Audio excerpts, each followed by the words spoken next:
thank you for joining us today. We appreciate it. We appreciate you taking the time out of your schedule to be with us, where we have brought the principal's office to you today. So thank you. Thank you. Thank you for being here. Hold on. Where's Abby? That's the first time a joke has ever worked, so thank you. Thank you for that. That just encourages me. Anyway, let me just spend a few minutes kind of setting the stage for this conversation later today by talking about a few things that have happened since our last meeting. The first thing that I want to bring up and recognize, oh, there we go. Is that working? Oh, okay. We're back. All right. Is it my joke work, by the way, Abby? Did you hear the last? Okay. So anyway, last week, the Inc. 5000 list was released. This is the list of the 5,000 fastest growing companies in America. And of all the companies on that list from Tennessee, 29% were from one county, and that's Williamson County. That's an amazing statistic.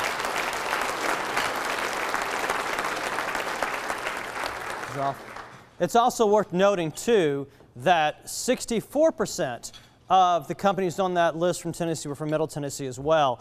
And I think this really speaks toward the great work that, let me just turn that off. There we go. The great work that our companies here do in creating jobs and taking the risk. If it weren't for what they did and the risk they're willing to take, we wouldn't have the economy that we had. We know that our role is in helping to maintain the environment that allows businesses to prosper. But if it's not for the companies on the Inc. list, we wouldn't have the job growth we've got. So I want to thank them for the work that they do in making this economy strong. The other thing I want to mention that came out last week was some information about in-migration. We track this all the time. Where are people moving from to Williamson County? And you'll notice in the latest numbers, always a 3-year lag with IRS data, is that we are still growing significantly. Everybody in here knows that. We had about 1,300 person net migration in 2012. But it's interesting when you start looking at the places where they actually come from. So in 2012, it's Dallas, LA, Fort Lauderdale, Atlanta, Chicago, and you can see the differences between the lists in the previous 5 years. What's most impressive to me about this, or most interesting, is that you've got a lot of communities and the latest data that replace some of the other communities that aren't quite as vibrant, like Dallas is a big mecca now for corporate headquarters, Atlanta is still the capital of the South, and Chicago with their growth. So it's interesting when you see the difference between the two, and I think that just shows that for us, this is still an attractive location, even from other places around the country that are growing very fast. And then if you go into the numbers and dig into it just a little more, for those in the back, I'll kind of run through this, is if you look at the wealth migration. And what this chart shows is the fact that we had $205 billion of wealth migration into Williamson County that year. I actually think it's not billion, I think it's a million. That would be a lot of money if it were a billion. But anyway, I think what's important to show this is how we compare across the region. Our dots represented the size, then it goes Sumner County, Wilson, Montgomery, and Rutherford. But even more interesting than that is if you take all the net migration in Middle Tennessee in that particular year, what happened in Williamson County eclipses everybody. Which I think is important too, because you hear a lot about in the media about the death of the suburbs, everybody's moving back to the center city. The data just doesn't show that. So I just want this room to know that this is still a strong economy. This is still a place where people want to go. This is still a place that people believe they can find opportunity. So with that, let me just again lay the foundation for what this conversation is going to be about.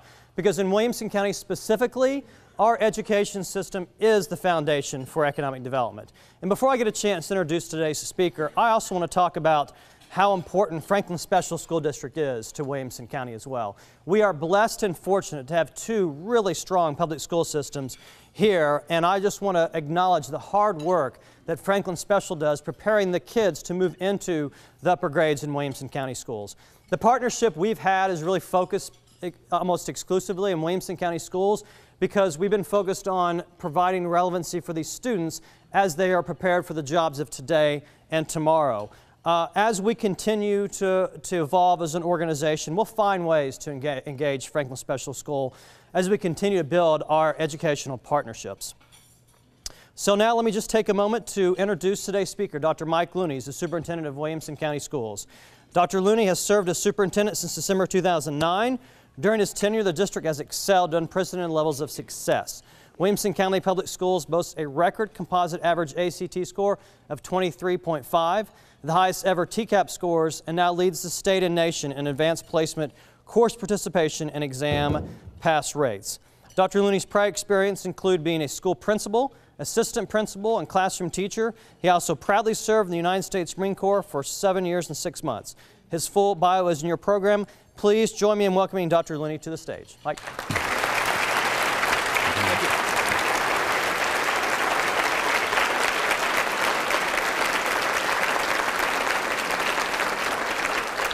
I'm going to do a mic check. Can you hear me? Mic, mic, mic. 1, 2. Well, moving on. I guess we're going to go without, sounded like it came on. We're going to go without a little bit of technology, which is fine. I have a very boisterous voice. I would like to begin by acknowledging some very key and central figures in our school district. And I want to begin by asking our building leaders to please stand and be recognized. I asked our school principals to join us today, and there should be at least one at every table, so please stand and be recognized.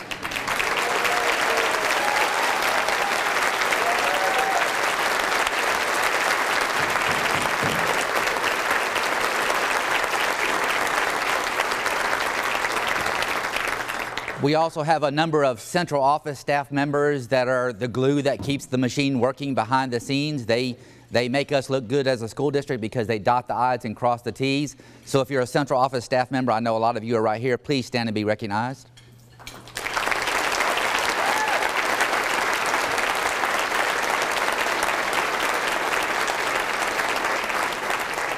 And I'm proud and blessed to serve for a school board who on the whole is really focused on working on behalf of kids. And we have a number of our school board members here today. So please stand to be recognized, school board members.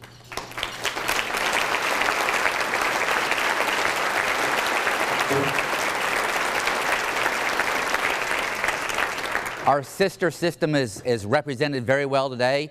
They always come to these very important meetings. So Franklin Special School District, please stand up and be recognized.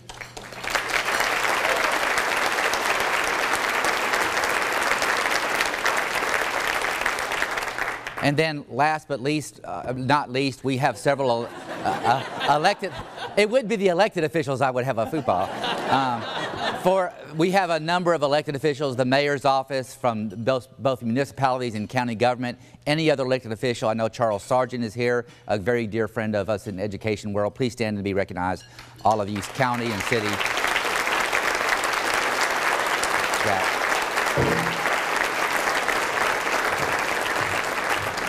I failed to mention Jack Johnson. Jack is here. And then I would be remiss if I didn't say thank you to Rogers Anderson for his tireless support of public education in the Williamson County school system and his friendship. So Rogers, thank you very much.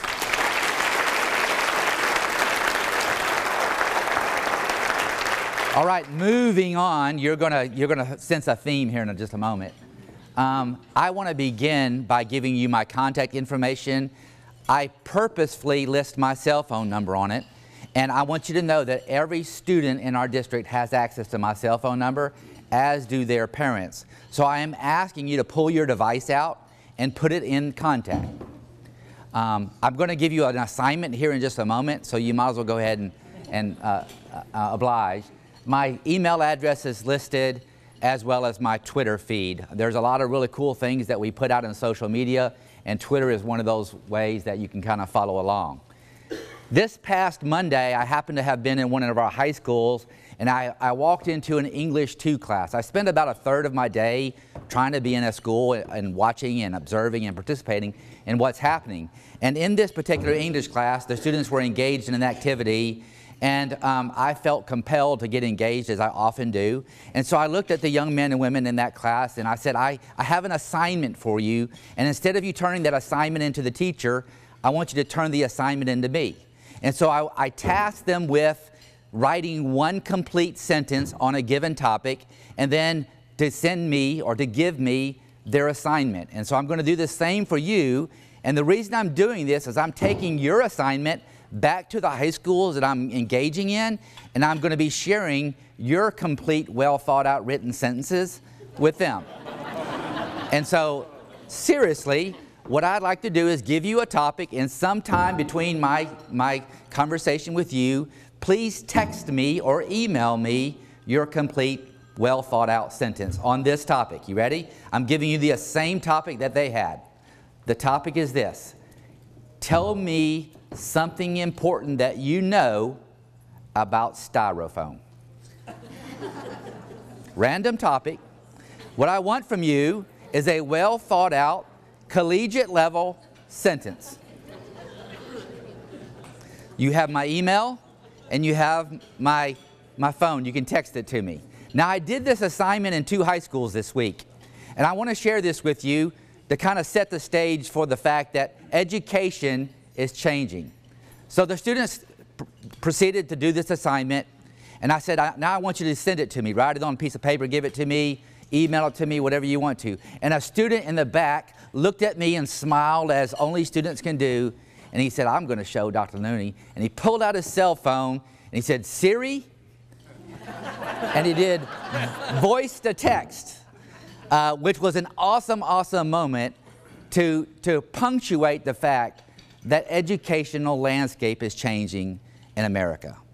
Kids come to school with a whole new set of skills and tools that we never imagined when we were in schools. And so I think it's important that we keep in mind the context at which our students come to the district in. You have my contact information. Please use it. In addition to my contact information, I want you to know how to stay engaged in the Williamson County Schools school climate culture. There's a multitude of ways. Our email address is on the top left-hand side. Our Twitter feed for the district is listed right there. You can actually use your device to take a picture of it, because that's what students in our district do. They take pictures of their homework instead of writing the notes, and they go home and study it that way. The bottom left-hand side is our Facebook page. And then, perhaps most importantly, we have nearly 5,000 employees and 36 students' families that we serve. So communication really is a miracle for us. And oftentimes we fall short. But the primary way, the main way that we communicate with our families, with our customers, with you, is through our In Focus newsletter. It's a simple online newsletter. You just simply subscribe to it, and every Friday it comes into your inbox. You can read it at your leisure and keep abreast of all the wonderful things that are happening in Williamson County Schools.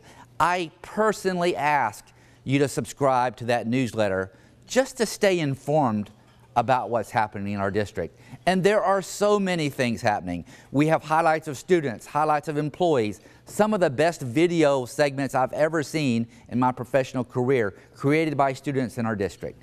News, important events, concerns. We even have a rumor mill segment where you can have your questions, the rumors, answered. And we answer the difficult ones. All right? So, I want to talk about the 3 big buckets that are in our strategic plan. We have an academic bucket, which is one of our focuses. We have an athletics bucket and an arts bucket.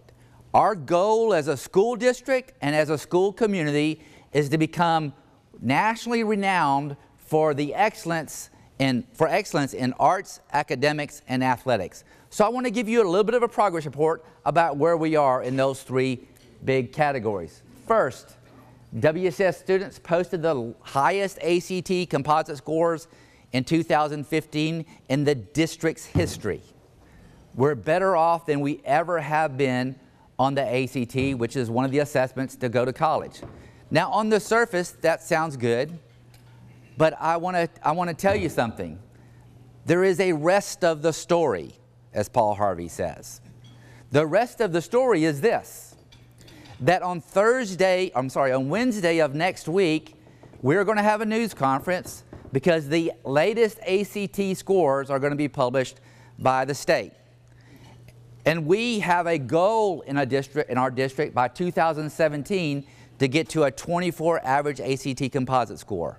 We're not quite there yet, but last year we were at a 23.5, and I can tell you that this year we're significantly higher than a 23.5, but a little bit short of a 24. We're making progress. So I don't know if that gives you goosebumps, but in my world it gives me goosebumps.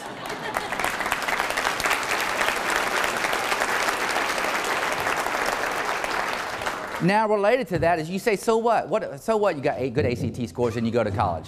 Well, here's why it matters. If you have a 21 ACT in Tennessee, you get the Hope Scholarship, which is valued at $16,000. If you get ACT scores above a 21, then you qualify for additional scholarships from various institutions.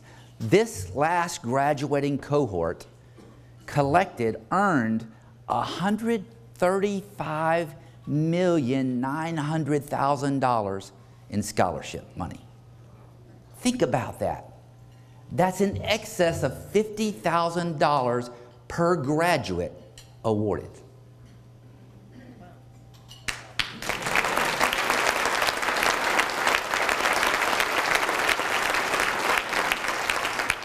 Well, as a dad of 4, I can certainly tell you that that gives me good feelings. But more importantly, what that means is that the money that moms and dads would spend on sending it to Knoxville or University of Alabama or wherever it might be, gets to stay here in our local economy and be recirculated. And we're able to generate additional revenue streams and income for families right here in Williamson County. So that's why that's so important. We have more kids now than ever before with free access to post-secondary education. Wonderful things happening on the college front. We also had a record number of students that scored on advanced or got college credit as a result of advanced placement courses. In fact, last year we had 8,700 students that participated in advanced placement. As of the beginning of this school year, for the first term, we have over 9,000 students. So if you looked at our trend line, every single year it's gone up by hundreds and hundreds and hundreds of students, to the point of absurdity, to be honest with you. There's nobody in Tennessee that is remotely on the same playing field as it relates to advanced placement classes. And why that matters? They're going to high school, but they're getting college credit while in high school. We also have a dual enrollment program where you can be enrolled at the same time with a secondary institution, with a post-secondary institution, and high school. So that's happening. And then in the 3-8 realm, we score 28% higher than the state average in reading, science, and math in grades 3 through 8. It is this year was the highest math scores that we've ever created or ever produced in grades 3 through 8 in the history of Williamson County Schools since we've been administering the TCAP.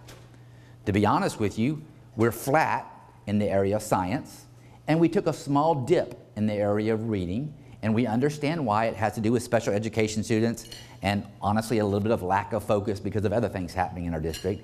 But we are doing really, really, really well on that front. In addition, I don't know if this excites you, but I love our schools to be recognized. We have 3 new National Blue Ribbon schools. Now, between 1972 and 2009, we had 2 Blue Ribbon schools that spans all those years.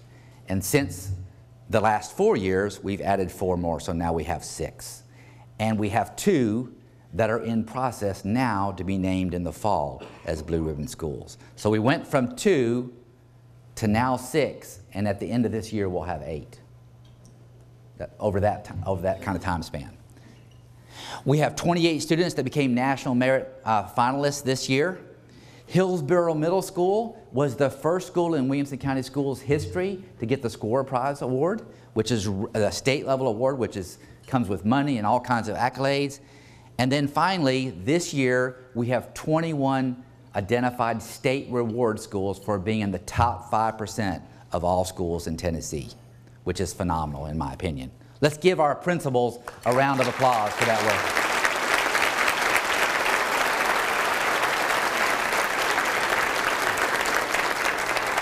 If you did not participate in our annual Fine Arts Festival, you missed out.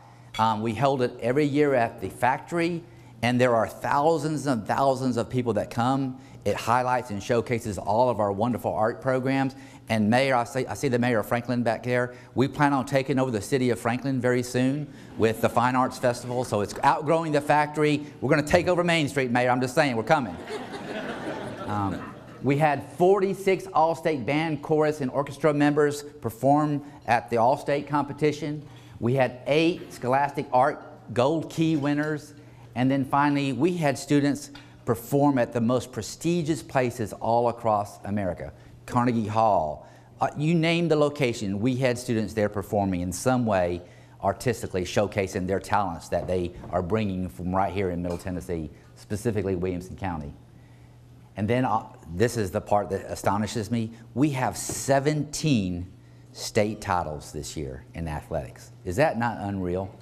I just don't know how they do it. I really don't. So I'm going to be running short on time because I'm long-winded, so I'm going to skip forward. And so I've talked about what we've done, but I also want us to focus. If you haven't heard, I'm going to be around a little longer. I'm just saying. I'm reminded of that Band-Aid commercial, stuck on, you know, how you just can't get it off. So I'm here. And so we have work to do. We have some heavy lifting to do. In the next 4 years, which is the length of my contract, our student enrollment is going to grow to excess of 40,000 students. This year, we were expecting about 1,000 additional students. We're 200 students over our prediction, so we're growing at a faster rate than we predicted. The economy has turned around. Look anywhere, there's housing starts everywhere. Those people have kids that want to come to our great, wonderful school system. 40,000 students by the year of 2019. We'll have to construct 4 new schools by then. That's not including the 3 schools that we're building in Nolensville. Mr. Mayor, I don't want to give you a heart attack, but it's coming.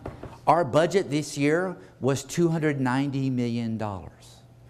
In 4 years' time, if we continue just on the same rate that we're going, it will exceed $350 million. And this last number is staggering to me. So I joined in December of 2009. So if you take, and I have 6 years of service now, a little bit over 6, so I will have completed 10 years of service when my contract expires. If we put all of the scholarship dollars that have been earned by the time my contract ends, if we're going at the same rate that we're going right now, then our students will have received $1 billion, with a B, $1 billion in scholarships over a decade. I can't even get my arms around that number.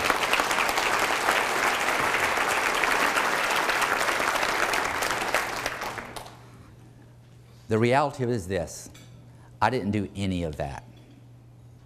I didn't. We have the most professional group of teachers and support staff members that I've ever worked with in my career. From substitute teacher to bus driver to classroom teacher's assistant to lunchroom worker, office secretary, principals. I'm telling you, we have world-class professionals in our classrooms. And I'm eternally grateful to our school board and to our county commission for giving them a well-deserved and needed 5% pay raise this year. Thank you for that. That doesn't mean that we stop. That means that we've made a significant dent in the wages that our employees earn, and we have to continue that momentum forward. In addition to that, we have, I'm just going to tell you, my highlight of every day is going to a school. The quality of students that we get in Williamson County is second to none. They have great moms and dads and grandparents. They come to school ready, prepared, rested, fed, and dressed. And I've been on the other side of the coin, And I know what it's like not to have students come in the door that way. So I don't want to make light of the fact that we have great kids that walk in the door that are motivated, engaged, and supported at home. So for those of you that are parents or grandparents in this community, thank you so much for doing your part. It is a rarity in our country today to have parents and grandparents that are supports like you. So please, please give yourselves a round of applause.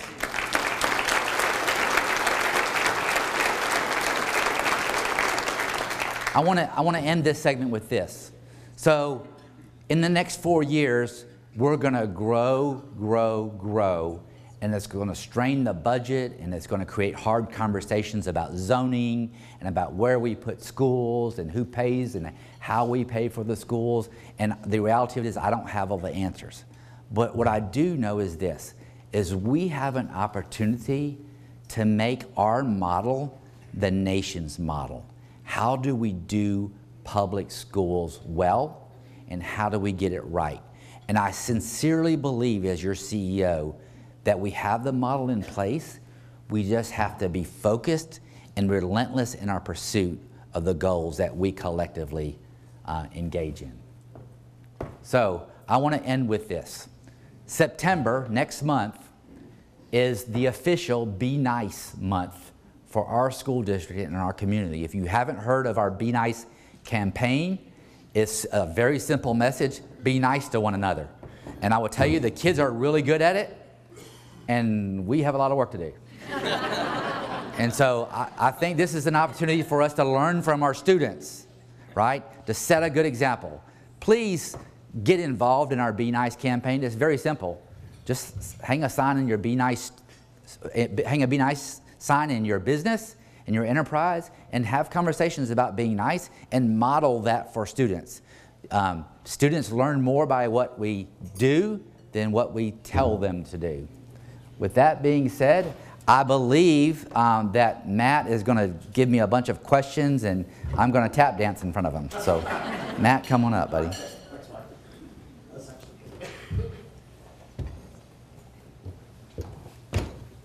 Is this the hot seat? We're in sofa style. That's the hot seat.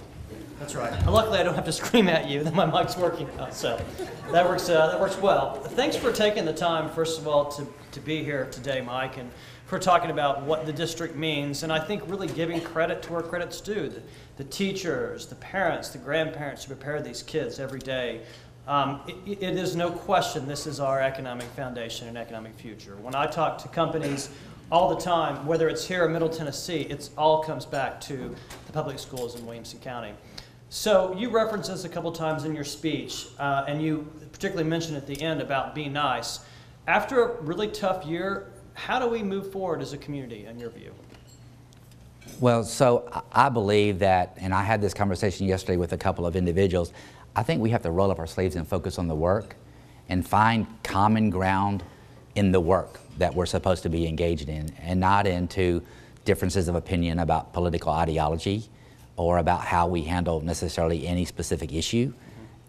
We have students, as much as we're blessed with great student body and population supportive parents, I want you to know that we have the opposite end of the spectrum too. We have kids that were like I was when I was a kid. I was a homeless kid. We have kids that we serve in Williamson County that literally are homeless and don't know where they're going to sleep tonight. We have kids that have worn the same clothes for 5 days in a row because mom or dad doesn't have electricity at home and they're not washing their clothes. So I want you to know that it appears from the outside, from a 30,000 foot view, that everything is pretty and perfect. But the reality of it is that's true for most of our families, but not all of our families. So I believe that we roll up our sleeves and we focus on how do we make outcomes for those students good too, rather than just focusing on differences of opinion. What's the adult stuff? I tell people all the time, the work is about the kids and not the adults. And most of the time we adults get it wrong, and we turn our attention away from the kids and we focus on ourselves when we should look more in the mirror and say, what are you doing? This is about the students, not about the person in the mirror. Good, thanks. And that actually is a good segue into the next question, which is something you talk about a lot, one of your 4 R's being relevancy. And we do have a pretty good history with the district of getting kids interested and engaged in certain skill sets that could lead to certain careers in this community and across the country. So my next question to you is, what does the ideal partnership look like between the business and education community, Mike?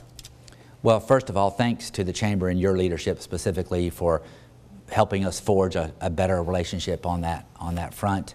We have a number of new but growing systems in place where we have true partnerships between business and the school district.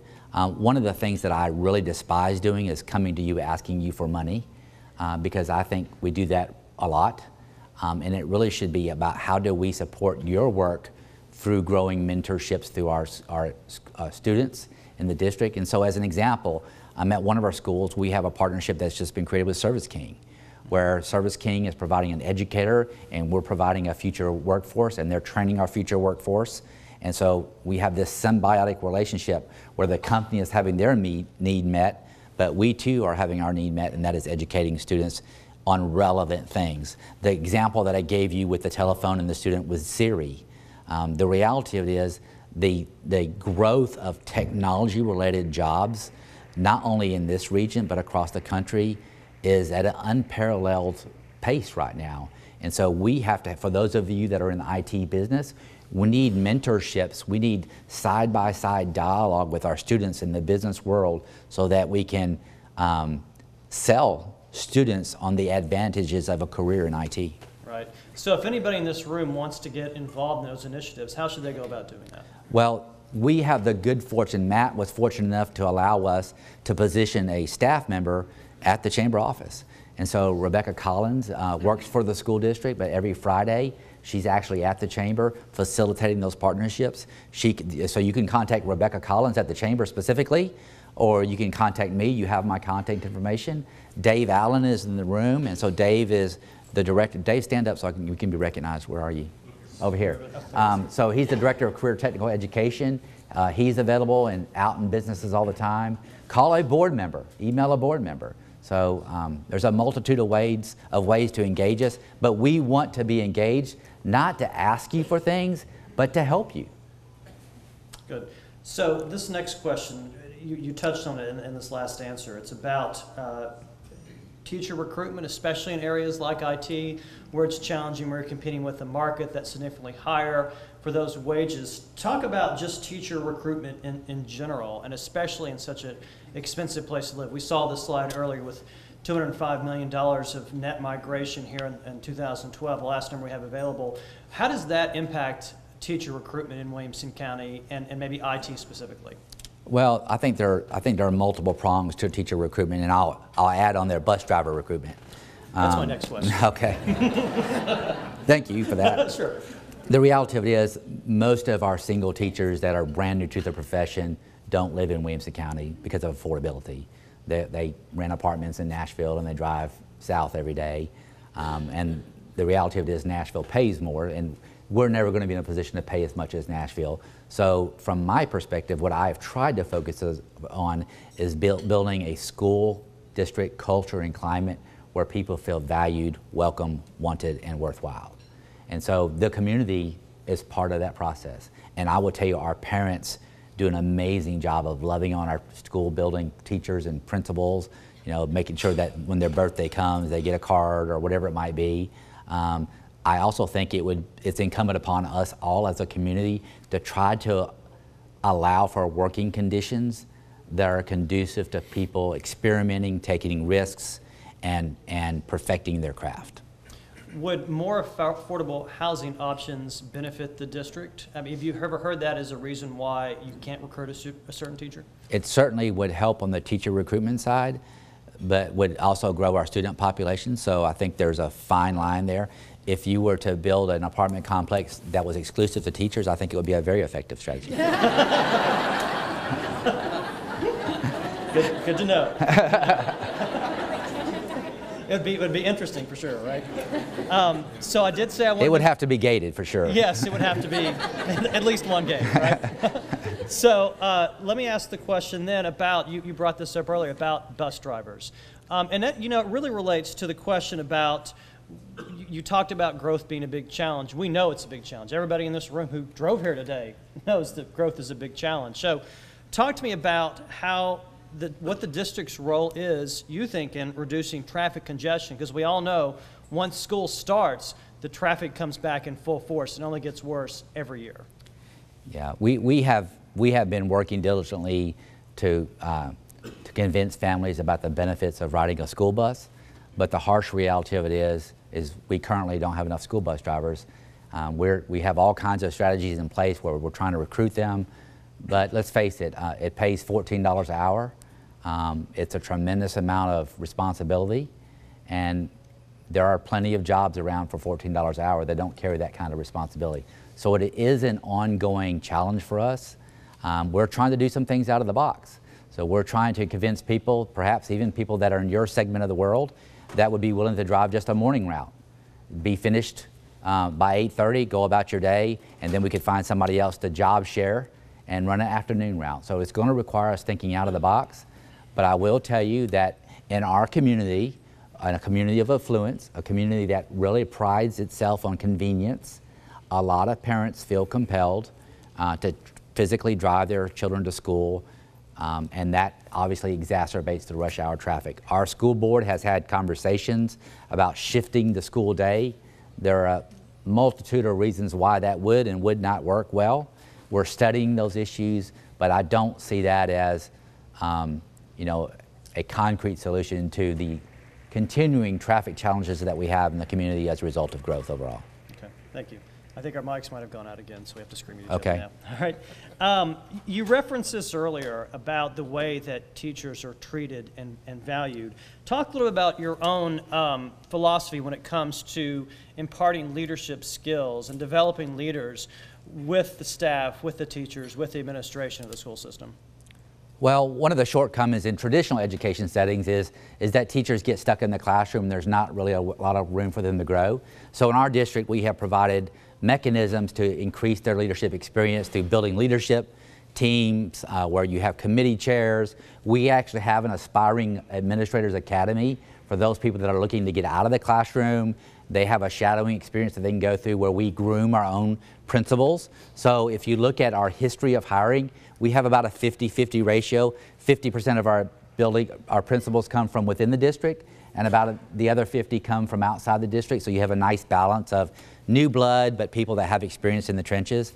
The reality of it is there have to be additional revenues or opportunities created, avenues created for teachers to get leadership experience. And some of that is through internships in the summertime, externships in the summertime with business entities. And that builds their skill on leadership, but also builds their skills on how to create lessons that are relevant for boys and girls throughout the year. I think teacher externships are something that we haven't tapped to the degree that we could, given the vast array of different kinds of businesses in Williamson County. It's not just the big corporate headquarters that are here, it's also the Inc. 5000 winners. So that we'll get there. We'll figure out a way where we can do that. But I think that's a great point about having a teacher externship, and maybe some of the business in this room ought to consider that for the summer, because it does mean a lot, because you can push that relevancy piece even harder with some of these kids too. So talk about the differences between the recently retired TCAP tests and the new TN Ready. What's your view on it, and why is there been a change? Well, I will tell you, I am a huge advocate of completely revisiting the assessment process for public schools and the accountability model. It's punitive in nature for students and educators. We test every single student every single year in every subject. That doesn't make sense to me. But under current law, federal and state, we're required to give these assessments. There has, in the last couple of years in our state, been some manipulation of assessment processes and, quite frankly, results. And so that's been disappointing. The reality of it is, in our school district, we're going to do very well relative to the rest of the districts in the state. We're always going to be a high-performing district. Some people believe that we have always been the highest-performing district. That's not true. We actually have grown a tremendous amount in the last 5 or 6 years, but we're always going to do well. I will say this, that the new assessment that's going to be in place is going to completely change how we have to provide instruction to young men and women. No longer are they going to have to read a passage and answer some multiple choice questions on that passage. They're going to have to read multiple passages, and they're going to have to draw connections and compare and contrast multiple passages against each other in a single setting. So it's going to be a lot more application and synthesis of information rather than can I choose the correct A, B, C, or D. So that's going to change. In addition to that, and this is really pertinent, it is an online assessment. So not only are they not going to take paper pencil tests, these assessments are going to be administered online. And so the challenge for us is, in all districts, is how do we make sure that the students are proficient enough on the device, on the computer, so we're not measuring or penalizing them for their lack of computer skills versus do they know the content. And so part of our push in our district is that our students have to have daily practice reps on devices, on computers, so that when the test does come, that they know how to navigate the system and can focus on the content. I think what you said about how things are changing in terms of how kids are tested is what we hear a lot from companies. They want their employees who can think strategically, who can work well in teams, who can communicate effectively. I mean, that's everything that we hear. Companies will say all the time, we'll teach them the job, we want them to have these fundamental skills. And it kind of sounds like that's at least part of what the consideration is going forward. So your last part sounds like a great segue into whatever it is we're doing next, Carol. So since the testing is going to be online, do the schools have the capability and capacity for all the students to take this on the computer, Mike? Currently, no. Okay. We're making progress. The reality of it is, this is going to be the first year that we've ever tried this. We're going to have 30,000 students taking an online assessment at essentially the same time. We currently have about 1/3 of the computer. We have about 1/3 of our students can have access to a computer at any given time in the day. So if you think about where we are as far as infrastructure goes and having the ability for every student to get on a device and take a test at the same time, about 1/3 ready there now. So what we're going to be doing is we're going to have some students taking the test and other students doing something else and switch them. But let's face it, that's not an ideal testing environment. So one of our challenges is to create an environment where we in Williamson County are not penalizing our students because we adults haven't given them the devices or access to the tools they need to the assessment products that the state and the federal government are requiring. And so with that, we're going to do something. We're going to advance that PowerPoint. Awesome. We're going to advance the PowerPoint. I guess we're going to stay up here, Mike. Yes, sir. I think we're going to. Before I do this, I just want to thank you so much for giving me the privilege to talk to you about our school district. I'm going to close my segment with saying this. Our district is thriving. It's doing exceedingly well. It's not a result of one individual. It's a result of this community supporting public education, both for Franklin Special School District and for Williamson County Schools, and I am eternally grateful for that support. With that being said, it's time for us to move on.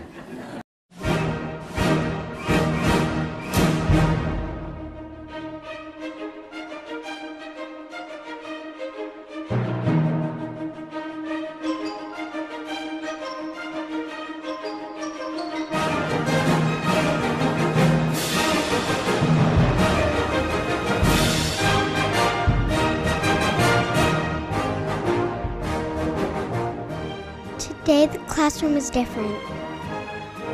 Learning? Different. Teaching? Different. Testing? Different. Technology? Essential.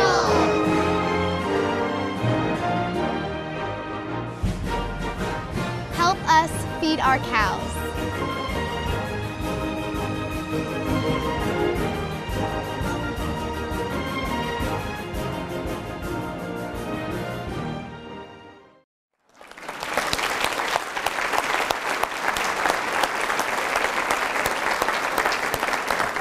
And as our good friends come up, Sherry Hammond and Dave, I would like to say to this organization here, I personally volunteer some IT students that are well well equipped to help with IT needs moving forward. Please come forward. Shirley will take it up. Well, Dr. Looney and Matt, I'm going to speak loudly here. We are so excited, Dave Crouch and I, to be with you today and on the stage. And we want you to know that we believe in feeding the cows. So we wanted to come alongside and help you. And by the way, didn't those cows do a movingly good job on that video? Those are Dave Crouch's cows. So.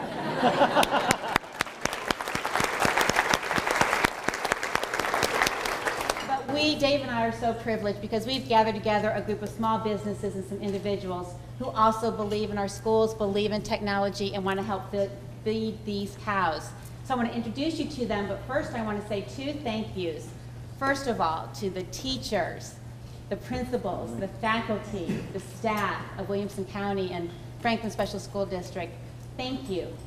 Thank you for providing an exemplary school district for our students. And as small business people, we recognize, we want to acknowledge to you that we know that our schools are one of the main reasons why businesses come to Williamson County and why they stay here. So on behalf of us, will you please receive thank you from us. So thank you very much. Now, I'd like to introduce you to some of our co-donors. If you will please stand as I call your name. Everyone could not be here today, but many are. So we'll start with Kathy Acock, who is supporting, or who's representing, excuse me, Marshall Family Foods. Of course, Dave Crouch with Aspen Grove Asset Management, Richard and Kim Flores with Life Point Health, Jimmy Franks with Tennessee Valley Homes, Bradshaw Hammond with the Hammond Advised Fund, Paul and Sandra Jankowski with New Heartland Group, Ann Johnson with Waste Tech Services, Shelley and Greg Shiflett, WCS Parents, Jennifer Smith with JLS Designs, Paige Thompson with Zeitland Relocation Services. Y'all please stand and stay standing. Thank you. Teresa Tillinger, who's an education consultant and new to our town. Vicki Vogt, former school board member, and Larry and Steve Westbrook with Stottlemyre and Westbrook's Law Firm. So, if I may, I'd also like to ask principals Valerie Garcia from Westwood Elementary, and Principal Brent Oakley from Fairview Elementary, and Ken Peterson, school board member from Fairview, to come up as we present this check. It's getting a little crowded up here. Good. So it is our privilege to, Dr. Looney, to present to the 2 elementary schools in Fairview a check for $20,000 that will fully feed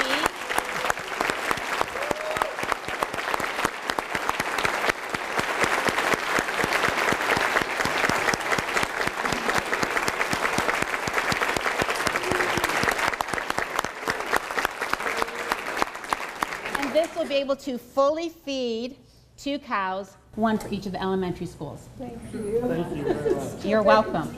So if we just got one other little fun thing we're going to do here.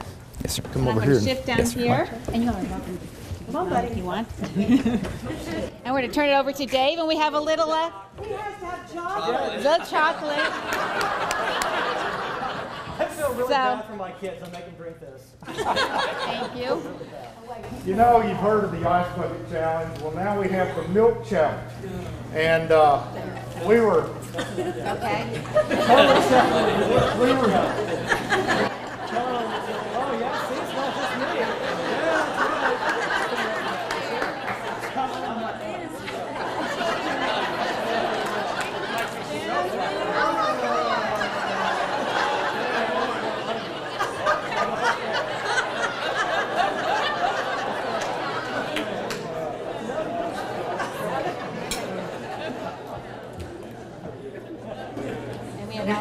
You've heard of the Ice Bucket Challenge, but this is the Milk Challenge. We were, I want to thank Sherry because she was the one that put this all together and stayed after me until I made a few phone calls and got this job done. But we want to challenge all of the members of the chamber to join in on the Cow Challenge and help us raise money so that every school in this county has the equipment they need to do the job. And the cows are the best way we know to do that, and we're going to challenge you all to match us now. Thank you.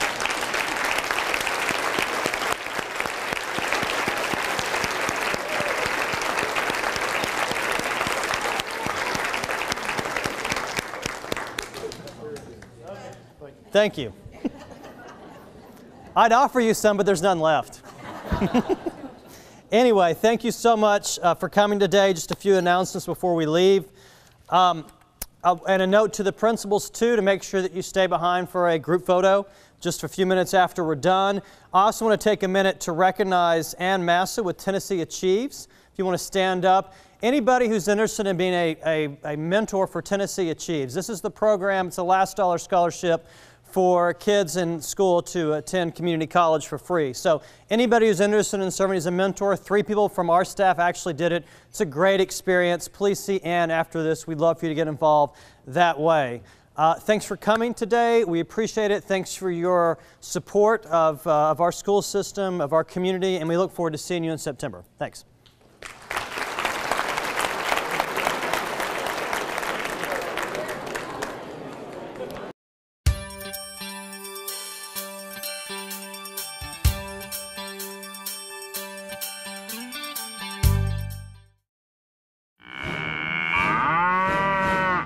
I'm Mike Looney, I'm the superintendent of the schools, and this is Dr. Deb Enright.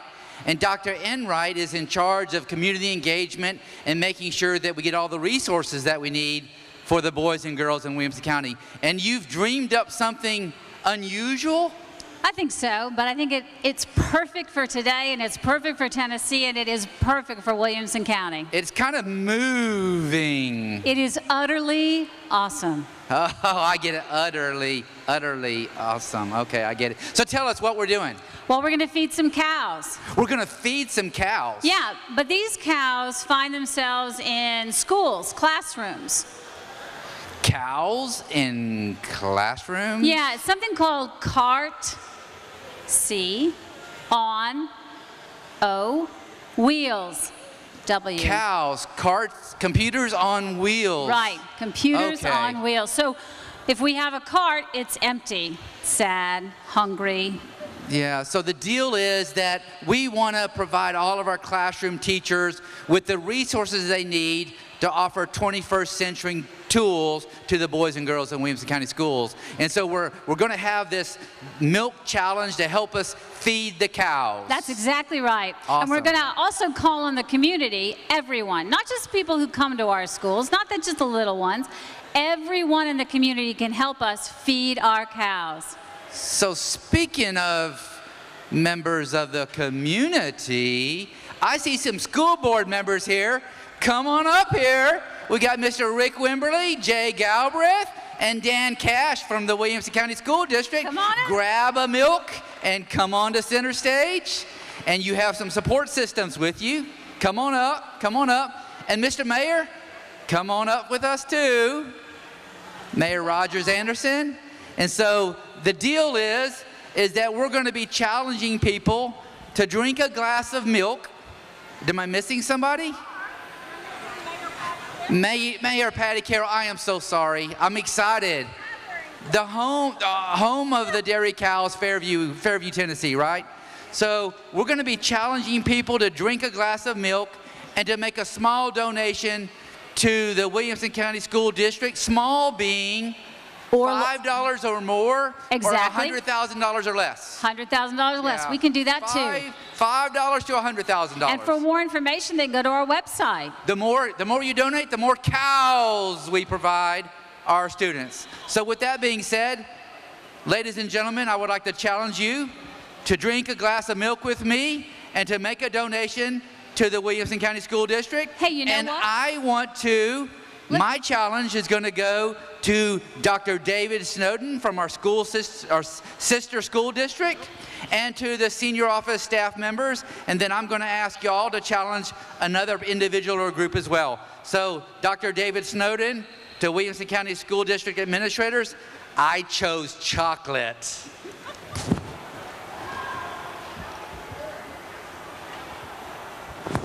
No.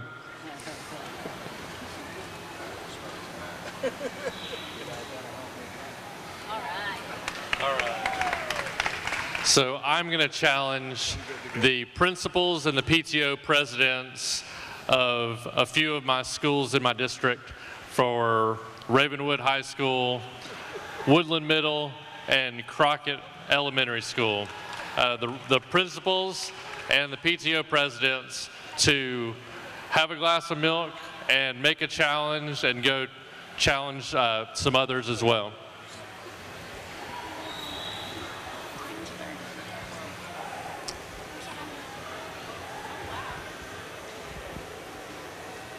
Good job, Jay.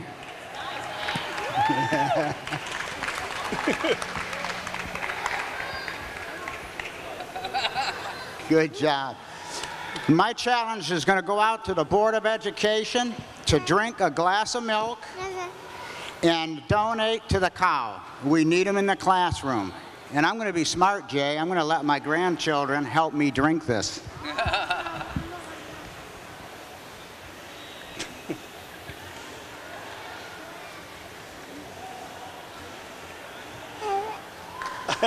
No help.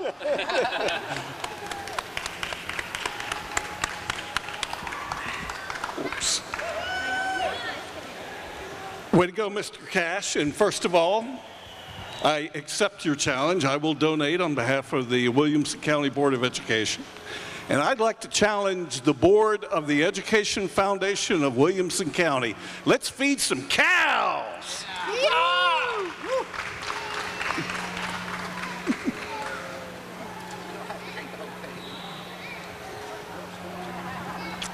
Good. What's up? No. Okay, Mayor. Dr. Looney, I will accept your challenge on behalf of the Williamson County Fair. So when our fair is complete, we will take your challenge and do something with it towards our schools, because this fair is something for our entire community, so we will do that. So my challenge is to back to the fair. Go. Thank you, Mayor. That's the problem. Okay, I would like to challenge all the other mayors that did not show up. So we'll call them personally and let them know what they missed out on. And then also, I would like to challenge my fellow commissioners in the city of Fairview, and I would like to challenge the Fairview community. Here we go.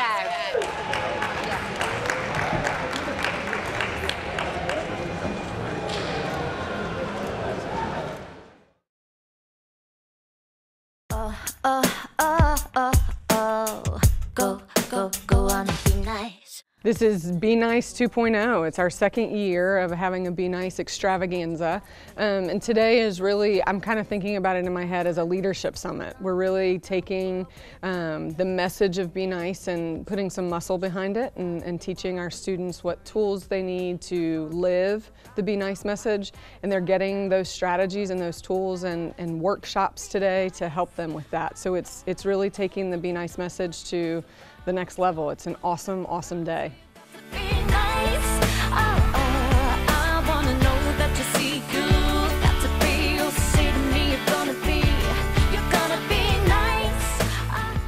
So I hope that today really gets to the brain part of the nice message and gives them strategies and things that they can do when they're back in their schools, when they're faced with those hard situations. To be nice means to control your actions and reactions, and not just using words, but your actions too. It feels good to be nice. Like, it makes you feel like you're so pumped up. You're very excited and happy that somebody is actually nice to you. Don't you know what goes around is gonna come back around, so you got to be nice. I wanna know that you see good, got to be, you'll say to me you're gonna be nice. Don't you know what goes around is gonna come back. Josiah, what's the coolest thing about Be Nice? Well, I think the coolest thing is being able to share it with other people, because it's when you get the message of Be Nice, you get to go and tell other people, hey, let's be nice, and you get to share that thought with other people.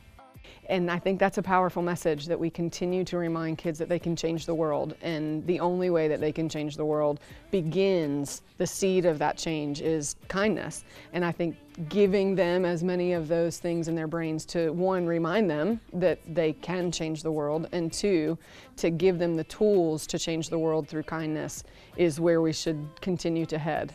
We won't get lost if we stay focused on that.